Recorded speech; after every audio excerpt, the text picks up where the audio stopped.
Si ignoras lo que ocurrió antes de que nacieras, siempre serás un niño. Cicerón. Una hora con la historia, un nuevo enfoque del pasado deshaciendo mitos, con Pío Moa. Pues una semana más en Informa Radio, una semana más, una hora con la historia, una semana más con Don Pío Moa. Don Pío, bienvenido. Muchas gracias, aquí estamos de nuevo.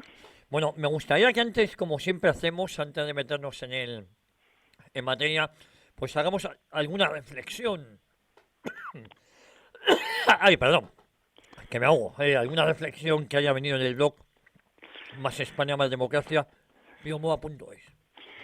Pues sí, hay que decir que el blog tiene un alcance meramente testimonial, debido a que la mayoría de los lectores interesados pues hacen poco esfuerzo por difundirlo. Y claro, dado el muro de silencio y las grandes manipulaciones de los grandes medios, y en la situación crítica que vive el país, la indiferencia o la pasividad pues se convierten al final en colaboración con el mal. Y yo creo que todos tenemos una responsabilidad, así que animo a nuestros oyentes a divulgar estas cosas, que es fácil, además, no requieren mucho tiempo ni mucho esfuerzo. Uh-huh. Y vamos a ver la situación. Estamos, o sea, el doctor nos ha declarado la guerra. Sí, justo. O sea, su discursete, pues según él, se queda de presidente y como la declaración de guerra es a la democracia y a la unidad nacional. En resumen, la democracia viene a decir, somos yo y mi banda. Eso es. Y a quienes no quieran entenderlo, en los medios o entre los jueces, los vamos a borrar del mapa político. Mediante lo que haga, movilización de masas de idiotas, como suele ocurrir. Estamos en un golpe de Estado progresivo desde que Aznar condenó el referéndum de 1976, la transición, la democracia y la monarquía. Probablemente ni se dio cuenta de lo que hacía, ni el alcance de lo que estaba haciendo. Porque esta gente es así, ¿no? El PP es así. Y después Zapatero y el doctor no han hecho otra cosa que profundizar o desarrollar el golpismo implícito en aquella condena de Aznar. Hasta llegar al golpe abierto de 2017 y que ahora el doctor intenta culminarlo. La reacción del doctor, como diría un tonto, es humanamente comprensible, porque ante lo que se le viene encima, o huye como Bettino Craxi, o va a por todas, Eso es. y ha decidido ir a por todas, porque siente un desprecio nada infundado por el PP, por los jueces y por los periodistas. Y además tiene el modelo bolivariano. Si allí ha triunfado, al menos por ahora, ¿por qué no aquí también? Así que lo que se plantea es qué hacer. Y lo que hay que hacer es ir a por todas como él. O sea, llevo tiempo diciéndolo. O el fulano va a la cárcel o iremos a la cárcel los demócratas y los patriotas. Luego, para él es un dilema muy fastidiado, ¿no?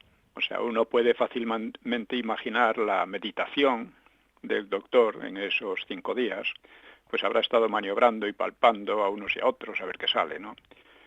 Más o menos, ya digo, su preocupación sería, dice, ante lo que se me viene encima, será mejor que dimita o que siga. Puedo pensar en una dimisión a cambio de la cual se olviden todos mis chanchullos, en lo cual estaría encantado el PP, porque así se olvidan los de unos y de otros, pero no Vox ni algunos jueces. Con lo que, en definitiva, me quedaría sin posibilidad de defensa. Además, unas próximas elecciones podrían resultar catastróficas.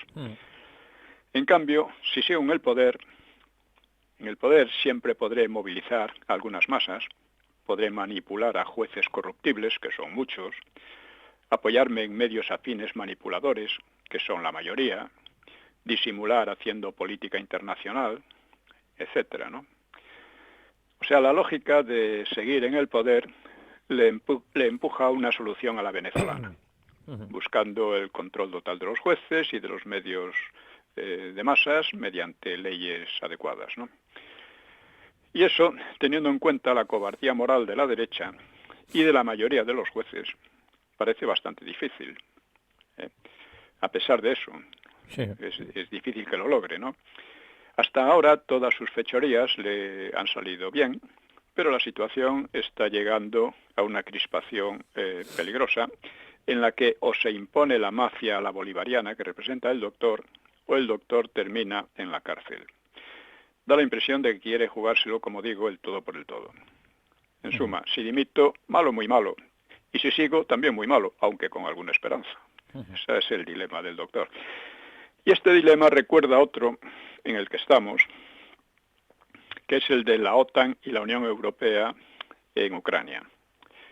Ellos calcularon que firmando los acuerdos de Minsk para transgredirlos, ganarían tiempo y prepararían un ejército ucraniano capaz de vencer al ruso, ayudado además por el hundimiento de la economía rusa mediante sanciones y aislamiento internacional, como esperaban, ¿no? Pero no solo no lo han logrado, sino que han llevado la tensión mundial a grados cada vez más alarmantes. Es decir, si acepto la victoria rusa y termino la guerra en negociaciones, malo, muy malo, porque mi crédito queda en entredicho y provocaría una enorme crisis en Europa. Pero si sigo con la misma política, ampliándola, malo también, muy malo, porque crece la posibilidad de una guerra incontrolable y en gran escala. Bueno, el doctor ha optado por la solución que le parece menos mala, pero que es la peor para el país y la democracia, y la OTAN-UE pues ha optado por ampliar de un modo u otro la guerra, que es también lo más peligroso para Europa y para el mundo. Claro, habrá vuelta atrás. En España el fantoche doctor ya ha anunciado que va por todas, como digo, ¿no? Y todo va a depender de que Vox, los pocos medios independientes y los pocos jueces honrados y algunas instituciones actúen con el temple y la fuerza necesarios para detener un golpe que está en marcha desde hace años, como digo, y que ahora quiere imponerse en toda regla. Y pararlo sí es posible, pero con esa condición. Quiero hablar también algo de un caso especial, ¿no? El caso de Jiménez Los Santos.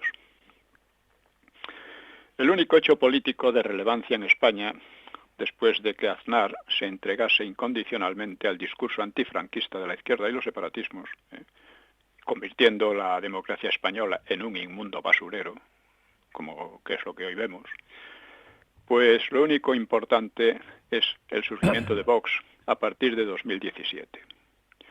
Que además, recuérdese, surgió un poco como consecuencia, o sea, tomó cuerpo realmente. Vox existía antes, pero era casi nada, ¿no? Tomó por la decisión del rey de oponerse al golpe, cosa que el PP no pensaba, ni mucho menos.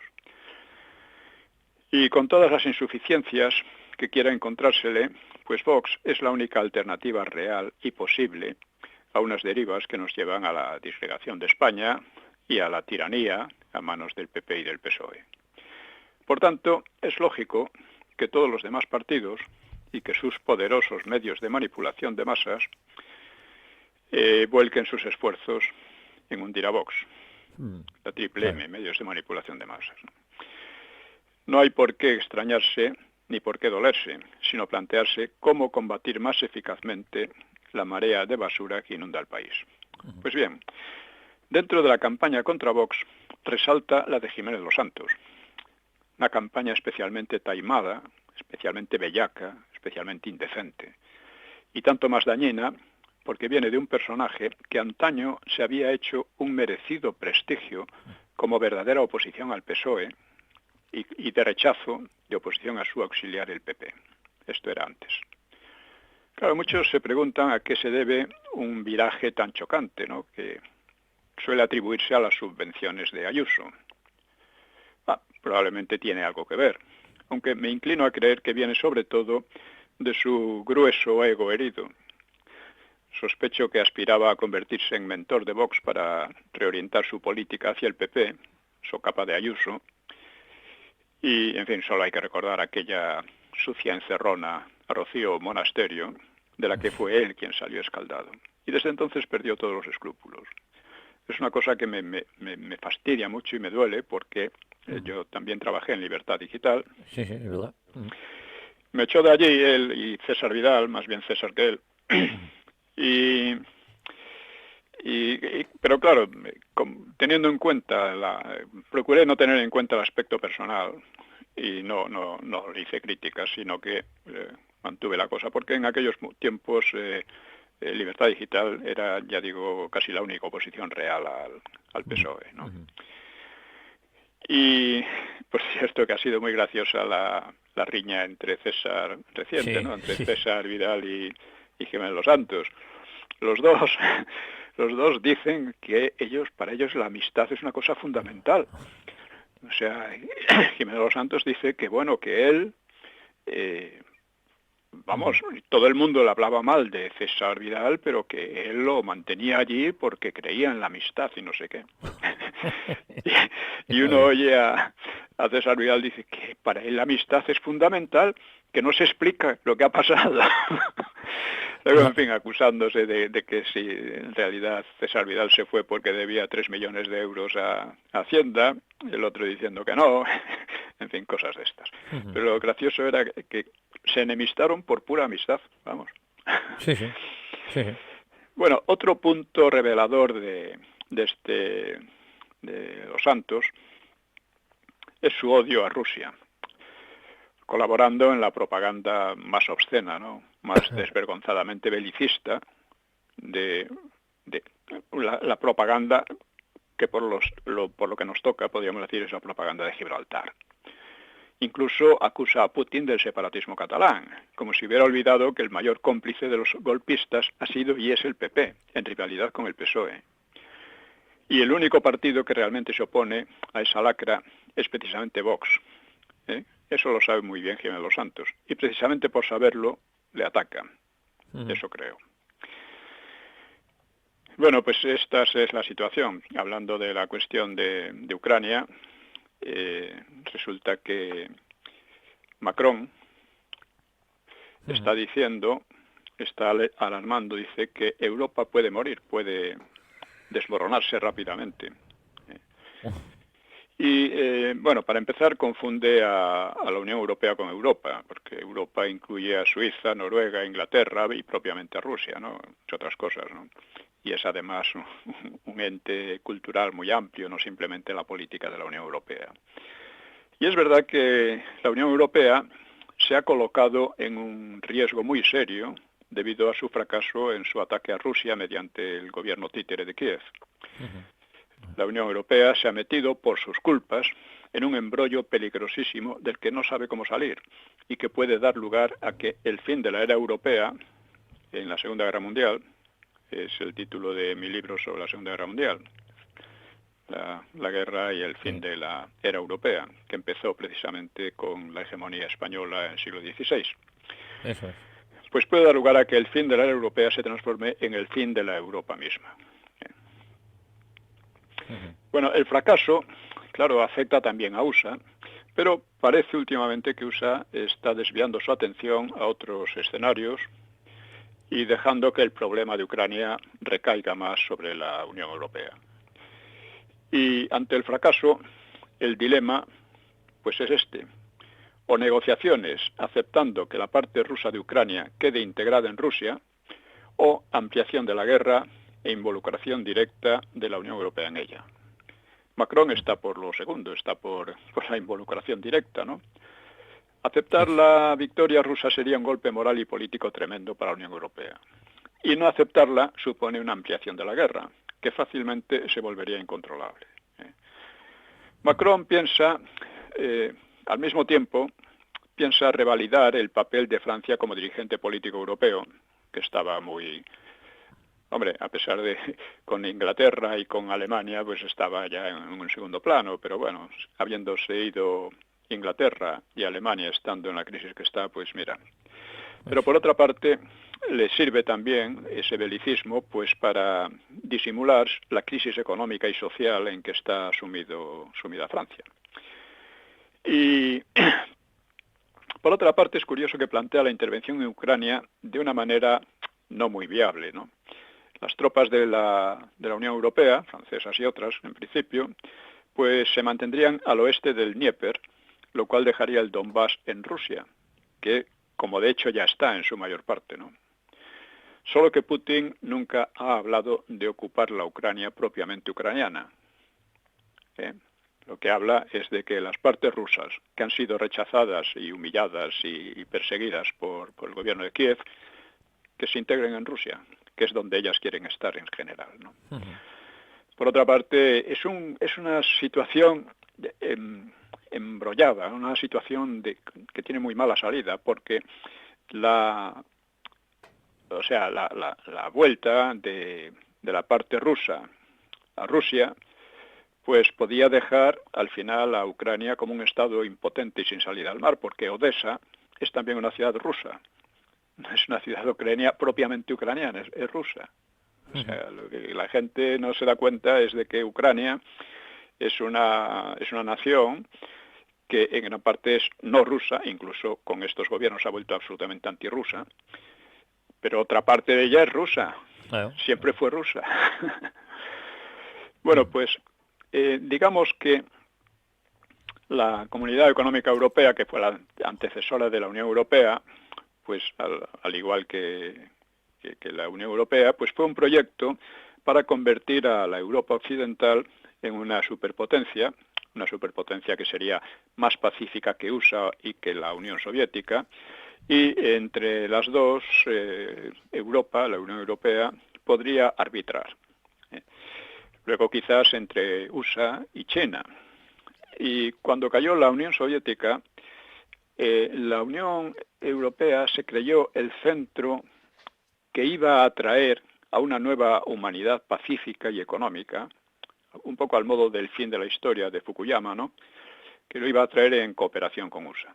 Pero tanto como CE, como UE, o sea, Comunidad Europea, Comunidad Económica o Comunidad Europea, siempre fue un protectorado militar y en parte económico de USA. Y lo sigue siendo, y es muy difícil que deje de serlo. Y su supuesto pacifismo se ha manifestado en una cadena de guerras perdidas. Recordemos Irak, Afganistán, etcétera, ¿no? Que las perdieron, pero sobre todo las perdieron aquellos países que quedaron destrozados. Así bueno, fue. Claro. Y Ucrania es la última, lo que pasa es que es con mucho la más peligrosa. Pues internamente, el proyecto europeísta, que fue originariamente era democristiano, pues ha ido evolucionando en sentido socialdemócrata y finalmente en una ideología LGTBI, ultraecologista, ultrafeminista y de carácter cada vez más totalitario. Al mismo tiempo, totalitario hasta el punto de que pretenden gobernar nuestros sentimientos, leyes de odio y cosas por el estilo, eso nunca he visto, ¿no? Pero se acepta, ¿no? Parece que funciona. Bueno, al mismo tiempo, en la Constitución Cultural y Étnica Europea, propiamente europea, pues se viene alterando de modo creciente con una inmigración masiva de personas de otras culturas, unas culturas difíciles o imposibles de asimilar, como es la musulmana. La cultura musulmana es inasimilable, lo ha demostrado en todas partes, ¿no? Inasimilable para nosotros, claro. Y para España es especialmente peligroso porque el recuerdo de Al-Ándalus sigue muy, muy permanente en ellos. Y además tenemos aquí una región, Andalucía, en la que unos políticos motarates pues le han impuesto una bandera islámica y han hecho padre de la patria andaluza a un loco que quería el Islam, vamos. Bueno, pues en la Europa occidental, España tiene dos características propias que están siempre olvidadas. Primero, es casi el único país que no debe a USA ninguna liberación ni del nazismo ni del comunismo. Y al igual que Inglaterra, ha creado un gran ámbito cultural propio fuera de Europa. Al mismo tiempo, está invadida por los supuestos amigos y aliados de la OTAN. Evidentemente, de la OTAN se sienten amigos lacayos los actuales gobernantes, PP y PSOE, ¿no? En cuanto al ámbito cultural exterior, lo que suele llamarse la hispanidad, pues el ámbito anglo o anglosajón sigue siendo hoy día el de más peso económico, cultural y militar del mundo, mientras que el hispánico parece odiarse a sí mismo y queda como un gran cuerpo fofo, irrelevante política, económica, militar y culturalmente, en especial en la ciencia y la técnica. Estamos en esas todavía, ¿no? Naturalmente esto debería ser un acicate para superar tal situación, mientras que en política exterior debería imponerse la política de neutralidad, acorde con nuestros intereses, porque salvó a Europa en las anteriores guerras mundiales y benefició indirectamente a la propia Europa. Esto es así. Y bueno, dejando esto aparte, voy a hablar un poco de un tema que es la gran estrategia. Lo he tratado en la Segunda Guerra Mundial y el fin de la europea. Bueno, como he expuesto allí, en el análisis de los movimientos históricos, especialmente de las grandes guerras, es preciso tener en cuenta la gran estrategia o diseño general. También la estrategia concreta, y las tácticas, ¿no? La gran estrategia está definida por la ideología, en función de la cual se aplica la estrategia político-militar, propiamente dicha, que es menos rígida, mientras que las tácticas deben variar según las circunstancias. Según las circunstancias, eso. Claro. A estas grandes estrategias de unos y otros contendientes, que son a menudo desatendidas o confundidas, pues dediqué, ya digo, una parte especial de la obra, porque permite entender mejor, a mi juicio, las muchas revueltas del conflicto. Es frecuente que la ideología, en otros tiempos la religión, ¿no?, pues reciban poca atención en las obras de historia, porque parece que en la práctica sean los intereses más tangibles de Estado o de partido, políticos y económicos, plasmados en la estrategia sin más, los que realmente gobiernen las acciones en conflicto. Debe entenderse asimismo que, más que intereses objetivos, lo que se juega es lo que los protagonistas creen ser sus intereses, en lo que suelen equivocarse, creyendo que su interés es ir en una dirección y le sale todo al revés, ¿no? Pero bueno, eso es frecuente. Sin embargo, yo creo que la ideología es el factor principal, aunque es poco tangible, ¿no? Yo creo, pongo el ejemplo, puede ser como la estrella polar, que es inalcanzable, pero que permite orientar, es decir, permite dar sentido a los movimientos sobre la tierra o el mar, ¿no?, los cuales casi nunca pueden realizarse además de forma rectilínea, como no se puede alcanzar en línea recta la cumbre de un monte escarpado, sino que es preciso dar rodeos que pueden implicar retrocesos o cambios de dirección. Esto desconcierta a mucha gente. Dice, no querían eso, no son así. ¿Cómo es que han hecho esto que no? Pues no, porque en la realidad hay que dar vueltas, ¿no? O en el mar, las tormentas u otros accidentes pueden desviar de la ruta planeada, ¿no? Pero sin embargo la ruta permanece y la orientación permanece. Bueno, ¿cuál sería la gran estrategia de España en su época de hegemonía? Yo creo que venía determinada por la defensa de la Europa cristiana y dentro de ella de la católica, o sea, la Europa cristiana contra los otomanos y la católica frente a los protestantes, y por la expansión del catolicismo por el mundo. La estrategia concreta se cifró en cómo contrarrestar el empuje otomano y la colaboración de otras potencias cristianas con los otomanos y contra España, y cómo frenar o vencer el empuje de las potencias protestantes. Suele entenderse esta, digamos, la estrategia, ¿no?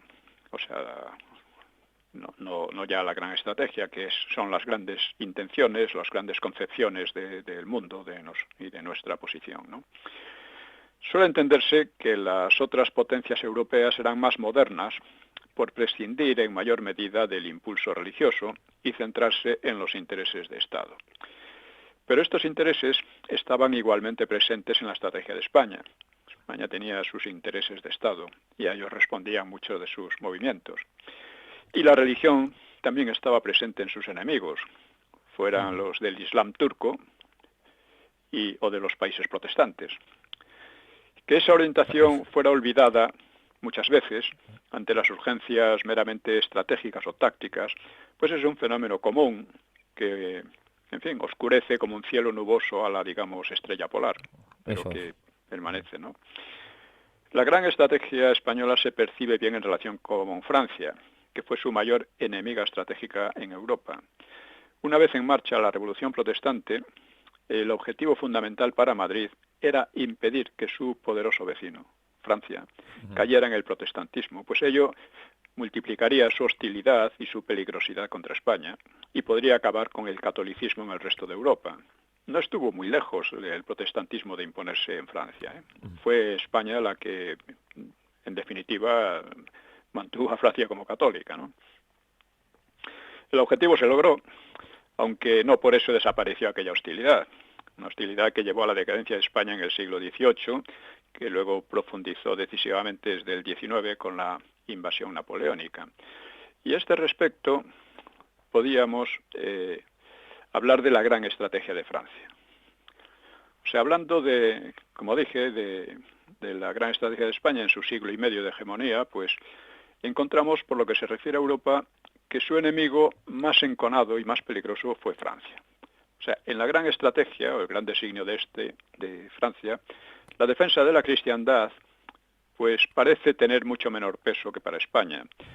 Y más peso probablemente la defensa particular del Estado. Pero ello es así porque Francia vio frustrado el papel central que aspiraba a desempeñar como centro dirigente de la cristiandad. Y además para el que parecía predestinada. Porque era la primera nación católica, la primera nación que se hizo católica, fue la creadora del imperio de Carlomagno y de los estados papales, que además allí nació el movimiento románico y gótico, y al llegar al siglo XVI, pues Francisco I aspiraba al Sacro Imperio Romano Germánico, que en cierto modo era heredero del Imperio Carolingio, ¿no? Y aspiraba también a la defensa contra los otomanos, porque la defensa contra los otomanos era esencial para ella el dominio o tutela de una Italia que estaba dividida y era incapaz de defenderse a sí misma, ¿no? Y además era la nación material y demográficamente más fuerte del occidente europeo. Bueno, parecía que era predestinado eso, ¿no? Pero impensablemente España, una nación menos céntrica, menos potente económica y demográficamente, pues le arrebató el dominio de Italia y le arrebató el Sacro Imperio, que cayó en Carlos I, Carlos V del Imperio, ¿no? Sí. Disputándoselo a Francisco I. Y se erigió España en la gran defensora de la Europa católica, frente a los protestantes, que como digo, Francia no estuvo muy lejos de caer en el protestantismo, ¿no? Sobre cómo pudo lograrlo un país como España, un país más bien excéntrico, no tan central como Francia, menos potente económica y demográficamente, pues es una de las cuestiones que he intentado abordar en el libro Hegemonía Española y Comienzo de la Edad Europea, porque pocas veces se ha abordado de esta manera.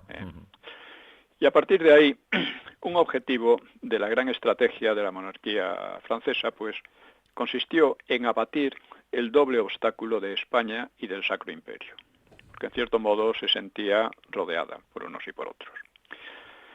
Y en esa tarea, pues la defensa de la cristiandad se debilitó sin desaparecer, pero se debilitó hasta el extremo de aliarse con los otomanos y con los protestantes, sin renunciar al catolicismo, ¿no? Esta contradicción entre los intereses de Estado y los religiosos, pues se haría más aguda que en España. España fueron más o menos juntos, ¿no? Con problemas, pero más o menos juntos, ¿no?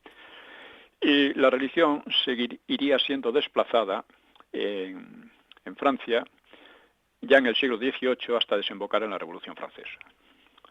Sin embargo, la lucha empeñada contra España y contra el Sacro Imperio pues se mantuvo. En el siglo XVIII España quedó parcialmente satelizada a Francia, política y más aún culturalmente, y Napoleón pues acabó de demoler el Sacro Imperio, dejando a España en potencia de muy segundo orden e internamente dividida. O sea, mirando la evolución en su conjunto, la gran estrategia de Francia, después de un siglo y medio de reveses a cuenta de España, pues pasó a imponerse tenazmente y con éxito extraordinario, dándole un siglo largo de hegemonía a Francia hasta que Napoleón podría haber culminado aquel proceso de hegemonía, hacerlo casi absoluto, ¿no? Pero fue derrotado y la hegemonía pasó a Inglaterra. Esta es otra cuestión. En fin, quiero decir con esto expresar un poco los enfoques de algunos de mis libros, tanto el de el comienzo de la era europea como el fin de la era europea en la Segunda Guerra Mundial. Muy bueno. Entre tanto, he escrito un libro, Europa, una introducción a su historia, que me ha sorprendido mucho el poco éxito que ha tenido. Oiga, que aquí todo el mundo es europeísta, pero por lo visto ni sabe ni se interesa nada por Europa. Bueno, es una cosa curiosa. El europeísmo español es pura folclorada, ¿no? Folclorada, además servil, pero bueno, ¿qué le vamos a hacer? Bueno, pues con esto podríamos pasar al tema que nos ocupa hoy, ¿no? Al capítulo otro tema, de hoy. Sí. Seguir un poco con los mitos del franquismo y la evolución de España en el franquismo, ¿no? Estamos hablando del contraste entre la literatura pesimista dedicada a los años 40 y el dinamismo económico y social de los años 50 también, porque este contraste entre la literatura y la realidad económica, porque se basa más o menos en la cuestión económica y social, pues este contraste tiene interés para el método historiográfico, ¿no? Es claro que la literatura ayuda a entender el clima social de un tiempo, pero sobre ello deben adoptarse dos cautelas. Al lado de la novela, la poesía, el cine, el teatro social, pues existían fórmulas literarias muy distintas y a menudo de más difusión o más influyentes, como, yo qué sé, literatura intimista, de aventuras, amorosa, frívola, optimista, incluso alguna abiertamente franquista. Es decir, caeríamos en un error si pretendiéramos entender la sociedad a partir de uno de sus movimientos literarios, que no pocas veces han quedado en simples modas superficiales, por ejemplo, el tremendismo de los años 40. Lo que pasa es que a partir de la transición lo que se impuso fue la otra literatura, ¿no? Bueno, pues este error digamos, unilateral es frecuente en la historiografía y más aún en la que se siente comprometida políticamente, ¿no? Que es comprometida por lo común pues con posturas utópicas o marxistas, ¿no? Los comunistas, los anarquistas y otros entienden la literatura literalmente, ¿no? Como un arma de combate político en pro de una sociedad, la sociedad que ellos suelen estimar más justa y más humana, pero que consigue por norma lo contrario, ¿no? Y vituperan otra clase de obras como escapistas o de evasión o reaccionarias, etcétera, ¿no? Un rasgo típico de la literatura comprometida es la reducción de los personajes a clichés políticos y de buenos y malos, siendo los malos, claro, casi siempre los considerados fascistas, burgueses o reaccionarios, que están además dotados de abundantes taras morales, ¿no? El mismo arte universal pasa a valorarse según el criterio de su carácter, si es reaccionario o es progresista. O sea, se pierde de vista el criterio puramente artístico, ¿no? Puramente es un criterio político que se impone, yo creo que es destructivo, ¿no? Esta es una de las razones de que este tipo de literatura y de crítica literaria pues suele resultar artificioso y pesado, porque la verdad es que así es, ¿no? Una obra literaria de verdadera calidad salta por encima de tiempos y lugares, o sea, permanece viva, permanece válida y comprensible en cualquier cultura, porque afecta a la condición humana, al margen de las circunstancias concretas, ¿no?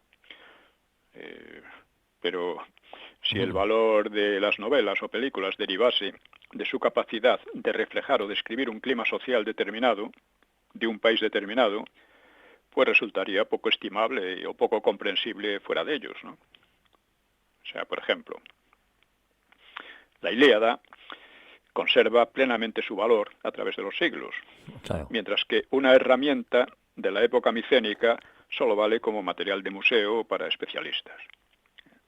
Y sin embargo, ese instrumento, esa herramienta, pues nos dice muchas cosas sobre la época. Pero la Ilíada nos dice muchas cosas sobre nosotros mismos. Y algo así ocurre con las obras políticamente comprometidas. Nos llaman la atención más por su valor sociológico o historiográfico que artístico. O sea, como expresión de ciertas ideas, pero no de las ideas, o de ciertas actitudes, pero no de las actitudes en un periodo pasado, ¿no? Por ejemplo, la colmena queda como un reflejo de lo que había entonces, de las ideas y actitudes. No es así. De algunas ideas y actitudes sí, que por cierto existen en todos los regímenes, ¿no? El contraste que acabamos de observar entre la visión pesimista o de denuncia de los datos socioeconómicos, o sea, entre esa visión pesimista, ya digo, o de que denuncia las injusticias, etcétera. Pero si lo contrastamos con los datos socioeconómicos de los años 50, pues interesan al historiador precisamente como tal contraste. Resulta que no se combinan unos con otros, ¿no? O sea, los datos reflejan un creciente bienestar, una creciente producción, una creciente diversificación de la economía, mientras que esa literatura solo refleja pues un pesimismo, incluso una mala leche, vamos a decir, una situación que no corresponde con los datos reales, ¿no? No se corresponde. Y claro. como interesan también esas obras, pues como expresión de simpatía o de militancia en causas totalitarias, que además se hacen en nombre del progreso y la libertad. O sea, y eso demuestra el poder sugestivo de las ideologías, ¿no?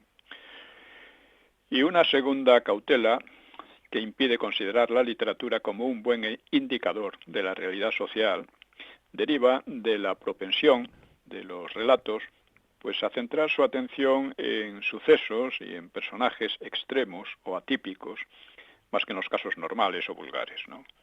Que son más próximos a la sociología. Porque en aquellos sucesos y personajes no comunes suele resaltar con más nitidez la condición humana en sus angustias, alegrías, incertidumbres y en sus abismos también, ¿no?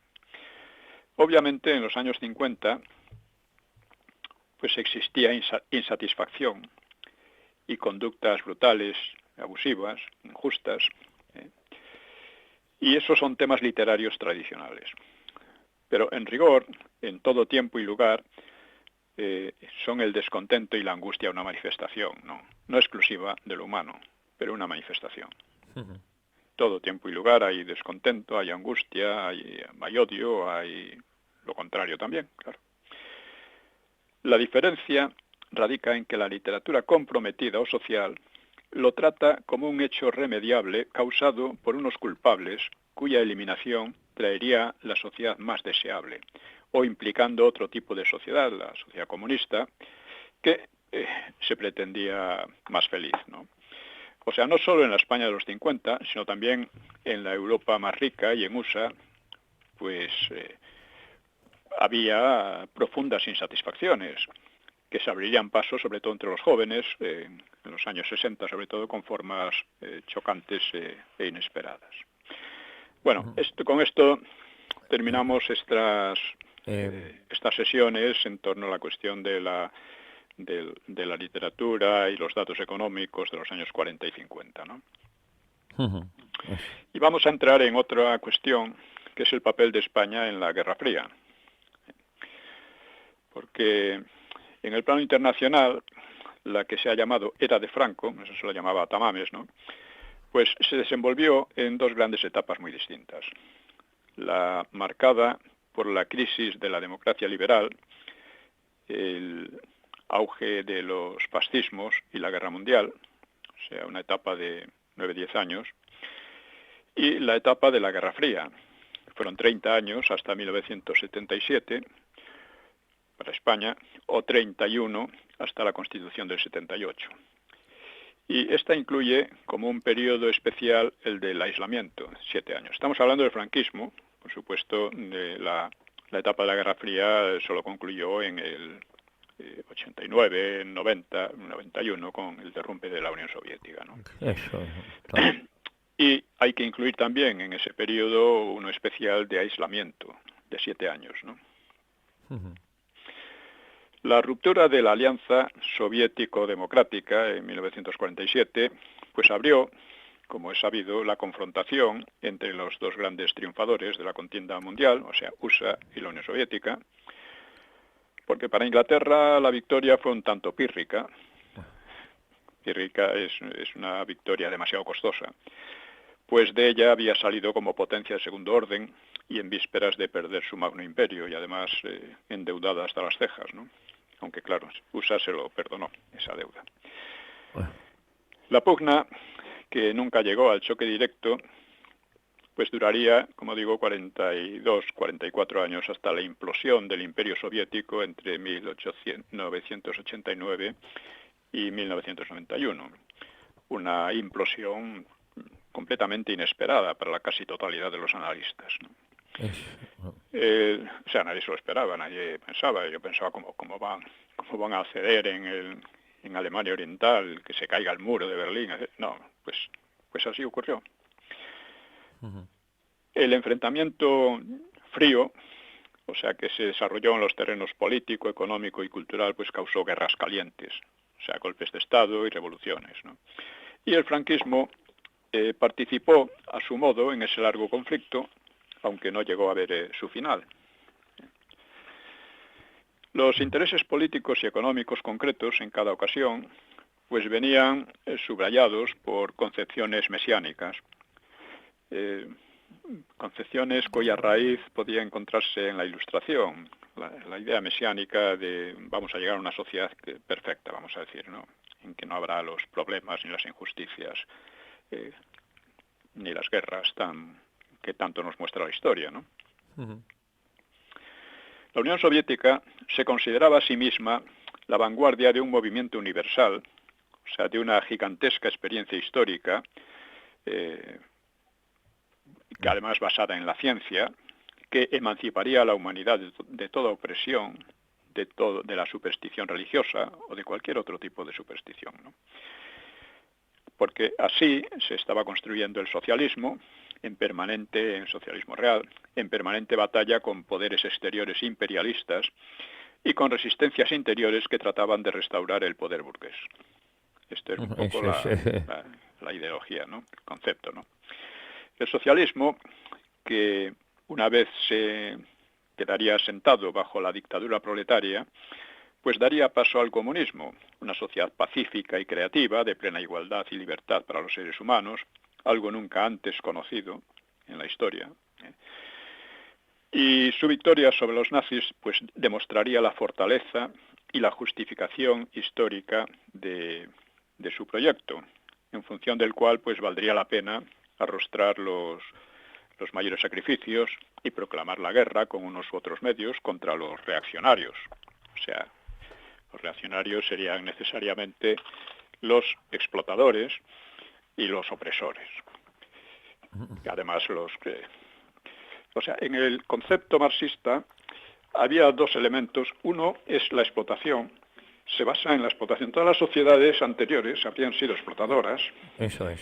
Y esa explotación se habría mantenido gracias al Estado. El Estado sería el instrumento de fuerza de los explotadores para someter a los explotados. Y al mismo tiempo estaría condicionado por la religión. La religión sería la ideología, la forma que se tenía de convencer a los explotados de que aguantaran, de que se sometieran, porque en concreto el cristianismo pues les prometía un premio en el otro mundo, a cambio de que se sometieran en este mundo a una opresión y una explotación feroces, ¿no? Esta era un poco la base, ¿no? Por cierto que esto, una vez ha caído el comunismo, pues en la Unión Soviética, esto, o sea, el marxismo tiene una capacidad muy grande de cambiar de piel. Entonces, a continuación, pues, ¿quiénes son los espectadores? Cuando ya los obreros resulta que no quedan como la base explotada y la base revolucionaria, pues, pues son las mujeres, por ejemplo, ¿no? Las mujeres son las explotadas, ¿no? ¿Y quién las explota? Claro, antes era el capitalismo, pero ahora resulta que las explota, como decía el imbécil de Zapatero, la otra mitad de la humanidad, todos los hombres. Claro, luchar contra el capitalismo y tal está bien. Ellos han montado la idea del patriarcado, ¿no? El patriarcado viene a sustituir en parte, ¿no?, o a compartir la idea del capitalismo explotador. Y claro, yo decía, he escrito en algún momento, vamos a ver, las mujeres, en lo que llaman el patriarcado, viven más tiempo que los hombres. Resulta que hablan más y se ríen y sonríen más que los hombres. Resulta que delinquen mucho menos, muchísimo menos que los hombres. Se suicidan mucho menos que los hombres, etcétera. Oiga, esto es una desigualdad, esa desigualdad que beneficia a las mujeres claramente, que viene del patriarcado. Pues no sé. Son absurdos, ¿no? En fin, el marxismo ponía el acento en la colectividad. El progreso de la colectividad, pues, aseguraría el progreso de los individuos. Y sin ese progreso social, colectivo, el individuo ni siquiera podría sobrevivir.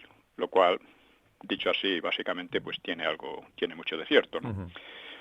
El impulso de la ideología marxista-leninista era tan intenso y tan expansivo que durante la mayor parte de la Guerra Fría se mantuvo a la ofensiva, ganando un país tras otro. Llegó a imponerse sobre un tercio de la humanidad en un lapso de tiempo increíblemente corto, en 30 años, condicionando además la política y el mundo intelectual en las propias democracias burguesas, en las universidades, que se fue creando sobre todo en los años 60 y por ahí un movimiento procomunista o anticapitalista en todo caso, ¿no? Durante varios decenios, bueno, quiero decir que la idea de capitalismo, etcétera, yo no la comparto, la utilizo porque es una manera de entendernos, pero en mi opinión hay que buscar otros conceptos que definan más la realidad, ¿no? Porque la base de esto del capitalismo, como se acepta generalmente, claro, es puramente económica, ¿no? Y yo creo que la sociedad y el ser humano es algo más que economía. Pero, en fin, de momento utilizamos estas palabras, ¿no? Vale. Entonces, durante varias décadas, el comunismo pareció predestinado a ganar la Guerra Fría y a imponerse sobre la humanidad entera. O sea, se extendió por la Europa centro-oriental, por la inmensa China, partes de Corea y Vietnam y otros países, luego más tarde por Etiopía, en fin, países africanos, etcétera, ¿no? Hubo una serie de países del llamado Tercer Mundo, muy simpatizantes de estas ideas. Hubo un socialismo árabe y cosas por el estilo, ¿no? De hecho, este movimiento construyó partidos sólidos y agresivos en naciones como Francia o Italia, en colonias en vías de independizarse y en América, recordemos Chile, Cuba, etcétera, ¿no? Y como doctrina o enfoque de la historia y la sociedad, pues influía fuertemente en las universidades y juventudes de Europa y de USA. Sin embargo, su colapso en la Unión Soviética y su transformación en China, pues prueban que pese a la coherencia aparente de sus dogmas, pues no pueden funcionar a la larga, ni siquiera con estados totalitarios policíacos. Porque China ha hecho una cosa extraña y que según la doctrina sería imposible, tanto según la doctrina marxista como según la doctrina liberal, y es una economía capitalista, una economía liberal, bajo un régimen dominado por un partido comunista, que sigue siendo un partido comunista. Que lo sigue siendo. Totalitario. Y que está desarrollando además técnicas totalitarias muy peligrosas, ¿no? Y que aquí en Europa está pasando lo mismo un poco bajo esta ideología LGTBI y demás. Es más que LGTBI, pero vamos, por sintetizarlo, ¿no? Bueno, pues USA tenía de sí misma una versión semejante, un tanto mesiánica. Su sistema democrático debía servir de modelo al resto del mundo. Debía ser lo que llaman la ciudad sobre la colina, bíblica, ¿no? Distinguida por Dios de modo especial, que sería el faro hacia el que se volvería el resto del mundo en busca de inspiración. Sería lo que llamaban la nación indispensable, la locomotora a la cabeza de la humanidad, en palabras de Dean Acheson, que fue el secretario useño en la época de Truman. Bueno, pues un tanto a la inversa de la Unión Soviética, el sistema useño pues daba especial relevancia a la iniciativa y la libertad individual como palanca para hacer progresar a la sociedad. Don Pío, nos quedan unos 4 minutos, 3 minutos así. Bueno, pues vamos a ver Sí. simplemente exponer esta diferenciación. Eso es. ¿No? Vale. O sea, la sociedad progresaría a partir de la libertad individual y la iniciativa en USA, mientras que la sociedad sería la que haría progresar a los individuos en la sociedad soviética. ¿No? Y, o sea, USA, mientras tanto, y un poco con esas ideas, pues superó una guerra civil que fue más dura que la guerra civil española del 36, arrebató un inmenso territorio a los indios, a España y a México, y diseñó su hegemonía sobre todo el continente americano, la doctrina de Monroe. Y USA mantuvo un siglo largo de relativo aislamiento en el que forjó su impresionante potencia.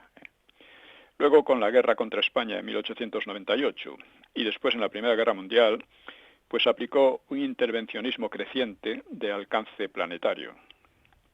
Ha hecho más guerras exteriores, yo creo, que ninguna otra potencia, ¿no? Su superioridad habría quedado probada, claro, por sus extraordinarios logros, que lo fueron, ¿no? En particular económicos, pero también culturales, ¿no? Por su ciencia, su técnica, su literatura, por haber alcanzado un alto grado de libertad individual sin que ello disgregase a la sociedad, que era un peligro, o por sus victorias sobre los indios, sobre México, sobre España, sobre los filipinos. O sea, la ocupación de Filipinas por USA fue un verdadero genocidio, ¿no? O por Alemania en las dos guerras mundiales y sobre Japón en la segunda. Es decir, era digamos, el movimiento triunfador, ¿no? Mundialmente, ¿no?